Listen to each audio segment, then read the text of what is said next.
Finally दोस्तों यहाँ पे पटवारी का पूरा टाइम टेबल यहाँ पे घोषित कर दिया गया है कि कितनी सीटें हैं और कौन कौन आवेदन कर सकता है। आयु सीमा, योग्यता सब दोस्तों इसके इसमें जारी कर दी गई है। और आज की वीडियो में दोस्तों हम यही देखेंगे, तो दोस्तों आपको सभी को अच्छा लगेगा। तो दोस्तों चलिए तो वीडियो को शुरू कर लेते हैं। अब फॉर्म भरना दोस्तों आपको यहाँ पे नए साल में भरना है, जनवरी के माह में, और 5 तारीख से फॉर्म भरना स्टार्ट हो जाएंगे, जो कि 19 जनवरी 2023 तक आप फॉर्म को फिल कर सकेंगे। 560 रुपये जनरल वालों को लगेगा, 310 रुपये इसमें SC ST OBC वालों को लगेगा। परीक्षा आपकी मार्च माह में आयोजित की जाएंगी। 15 मार्च से दोस्तों आपके जो पेपर है वो प्रारंभ हो जाएंगे। परीक्षा 2 पालियों में होंगी। एक जो पहला रहेगा यहाँ पे 9 से 12 रहेगा, और सेकंड जो पाली रहेंगी 2:30 से 5:30 बजे तक चलेंगी। 3-3 घंटे का समय इसमें रहेगा। पेपर दोस्तों आपको यहाँ पे एक ही देना रहेगा, और पेपर जो रहेगा आपका 200 अंकों का रहेगा, जिसे आपको क्वालिफाई करना जरूर रहेगा। तो चलिए दोस्तों देख लेते हैं इसकी नियमावली क्या दी हुई है। तो ये देख सकते हैं दोस्तों इसकी नियमावली है। पटवारी चयन परीक्षा 2022 हेतु नए नियम यहाँ पे बनाए गए हैं। इन नियमों के तहत ही दोस्तों यहाँ पे भर्ती की जाएंगी। तो चलिए देख लेते हैं आखिर कौन से नियम इन्होंने यहाँ पे बनाए हैं। तो सैलरी जो रहेंगी आपको यहाँ पे देखिए बहुत कम दी जा रही है। तो 5200 से 20,200 प्लस 2100 ग्रेड पे आपको दिया जाएगा। और योग्यता जो रहेंगी आपकी यहाँ पे किसी भी मान्यता प्राप्त विश्वविद्यालय से आपका यहाँ पे दोस्तों स्नातक उपाधि होना आवश्यक है। और यहाँ पे पटवारी के चयन के लिए आपके पास CPCT का जो स्कोर कार्ड रहेगा उसमें हिंदी टाइपिंग और कंप्यूटर दक्षता सहित दोस्तों उत्तीर्ण होना अनिवार्य है। अगर आप दोस्तों यहाँ पे CPCT परीक्षा उत्तीर्ण नहीं है तो जो चयनित अभ्यर्थी रहेंगे CPCT को, उनको 3 वर्ष के अंदर, मतलब जब आपका पटवारी के लिए चयन हो जाता है दोस्तों उसके 3 वर्ष के अंदर आपको इसका क्लियर करना रहेगा। उसके बाद दोस्तों अगर उसके बाद भी आप नहीं कर पाते क्लियर, तो आपकी जो नियुक्ति रहेंगी पटवारी की वो निरस्त कर दी जाएंगी। मतलब आपके पास अभी मौका है दोस्तों। अगर आपने CPCT नहीं किया है कोई बात नहीं, आप फिर भी आवेदन कर सकते हैं, लेकिन आपका यहाँ पे ग्रेजुएशन पास होना जरूरी है। और यहाँ पे दोस्तों आपकी जो नियुक्ति रहेंगी, नियुक्ति के पहले आपके जो डॉक्यूमेंट रहेंगे उनका वेरिफिकेशन भी किया जाएगा। तो आपके सभी डॉक्यूमेंट में एक ही नाम, जन्मतिथि, पिता का नाम, माता का नाम रहना चाहिए, जैसे कि आपका आधार कार्ड, समग्र ID, रोजगार पंजीयन, 10वीं की मार्कशीट, 12वीं की मार्कशीट दोस्तों सब बिल्कुल करेक्ट रहना चाहिए, नहीं तो आपको बाद में दिक्कत हो सकती है और आपको ज्वाइनिंग से हटाया भी जा सकता है। और एक बात और कि आपको सभी के पास यहाँ पे मध्य प्रदेश का रोजगार पंजीयन होना भी आवश्यक है, तभी आप दोस्तों इसके लिए आवेदन के पात्र रहेंगे इस भर्ती में। इस भर्ती में आरक्षण का लाभ लेना चाहते हैं तो दोस्तों आपको जाति प्रमाण पत्र प्रस्तुत करने पे ही आरक्षण का लाभ मिल पाएगा, अन्यथा आपको यहाँ पे अनारक्षित अथवा जनरल कैटेगरी में आप आवेदन कर सकते हैं। इस भर्ती के तहत आपका दोस्तों भारतीय नागरिक होना आवश्यक है, साथ ही दोस्तों मध्य प्रदेश का स्थानीय निवासी होना भी अनिवार्य है। तो इस बात से दोस्तों एक चीज़ स्पष्ट हो रही है कि जो मध्य प्रदेश के बाहर के आवेदक है शायद वो इस बार आवेदन ना कर पाए, क्योंकि यहाँ पे साफ लिखा हुआ है केवल मध्य प्रदेश का स्थानीय निवासी होना यहाँ पे अनिवार्य किया गया है। तो देखते हैं दोस्तों जब फॉर्म बनना स्टार्ट होते हैं तब यहाँ पे क्या होता है। अब बात करते हैं दोस्तों आपकी आयु सीमा की। तो जो न्यूनतम आयु सीमा रहेंगी यहाँ पे 18 रखी गई है, और एकदम 40 वर्ष रहेंगी जनरल कैटेगरी वालों के लिए। वहीं SC ST OBC वालों को यहाँ पे दोस्तों 18 से 45 वर्ष के आवेदक इसमें आवेदन कर सकते हैं। 5 वर्ष की छूट दोस्तों इसमें प्रदान की जाएंगी। और आपकी जो आयु की गणना है वो यहाँ पे 1 जनवरी 2023 की डेट पे गिनी जाएंगी। अगर मान लीजिए अगर आप 1 जनवरी 2023 को 18 साल के हो जाते हैं तब दोस्तों आप इस भर्ती में आवेदन के लिए पात्र रहेंगे। इसकी चयन प्रक्रिया में दोस्तों यहाँ पे जो जनरल कैटेगरी रहेंगे उनको 50% अंक लाना जरूर रहेगा। वहीं जो SC ST OBC दिव्यांग श्रेणी के रहेंगे उनको यहाँ पे 40% अंक लाना जरूरी रहेगा, तभी वो क्वालिफाई हो पाएंगे अगले स्टेप के लिए। अगर वो नहीं ला पाते हैं तो दोस्तों डिस्क्वालीफाई हो जाएंगे और अगले इसमें उनकी मेरिट लिस्ट में उनका नाम नहीं आ पाएगा और सिलेक्शन भी उनका नहीं होगा। तो इतने अंक दोस्तों आपको यहाँ पे लाना जरूर रहेगा। तो आप दोस्तों अब हम यहाँ पे देखेंगे कि कितने सीटों पे भर्तियाँ निकाली गई हैं और कौन कौन से जिले में यहाँ पे भर्तियाँ की जाने वाली है। तो ये आप देख सकते हैं दोस्तों पटवारी की आरक्षण तालिका है, और काफ़ी बड़ी भर्ती है। 2736 पदों पर दोस्तों भर्तियाँ निकाली गई है, तो काफ़ी बड़ी है। और यहाँ पे देख सकते हैं जनरल वालों की ज़्यादा सीटें हैं, 487 सीटें हैं।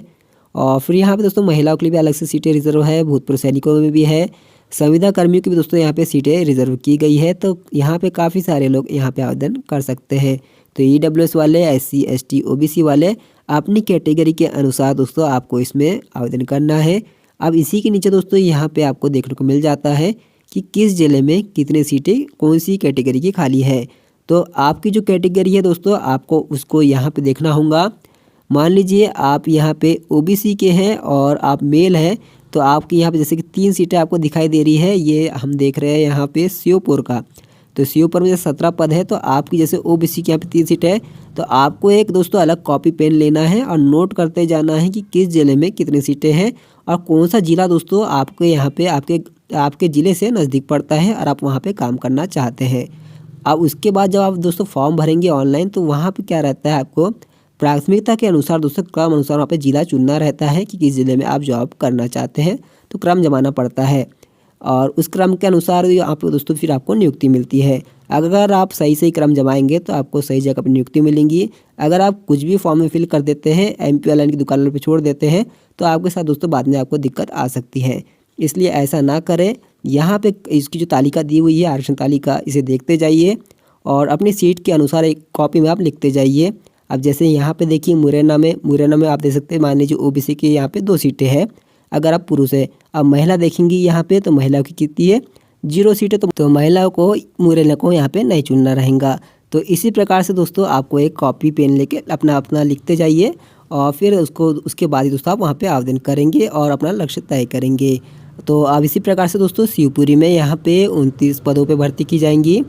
इसके बाद यहाँ पे अगला जो ज़िला है गुना ज़िला है, तो यहाँ पे 33 पद रखे गए हैं।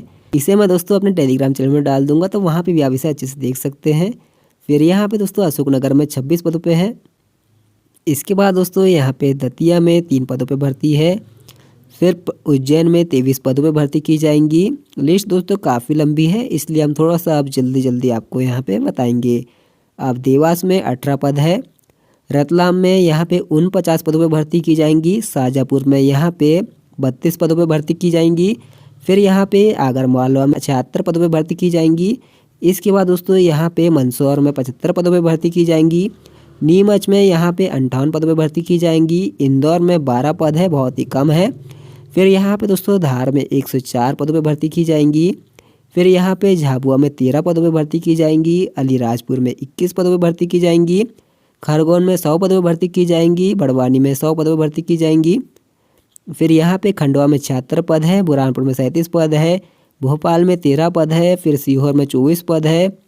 इसके बाद यहाँ पे रायसेन में 21 पद है। राजगढ़ में 47 पद है। विदिशा में 44 पद है और बैतूल में 60 पद है। तो होशंगाबाद में यहाँ पे 25 पद है। हरदा में 42 पद है।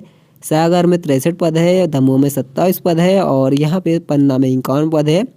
छतरपुर में 57 पद है। टीकमगढ़ में 53 पद है। निवाड़ी में 20 पद है। इसके बाद यहाँ पे जबलपुर में 25 पद है। कटनी में 34 पद है। नरसिंहपुर में 21 पद है। छिंदवाड़ा में यहाँ पे 148 पद है। इसके बाद यहाँ पे सिवनी में 127 पद है। मंडला में 52 पद है। डिंडोरी में 88 पद है। दोस्तों लिस्ट काफ़ी बड़ी लंबी है और आप देख सकते हैं यहाँ पे बालाघाट ज़िले में 208 पदों पे भर्ती की जाने वाली है। तो बालाघाट में 208 पदों पे भर्ती की जाएंगी। इसके बाद यहाँ पे रीवा में 218 पदों पे भर्ती की जाएंगी।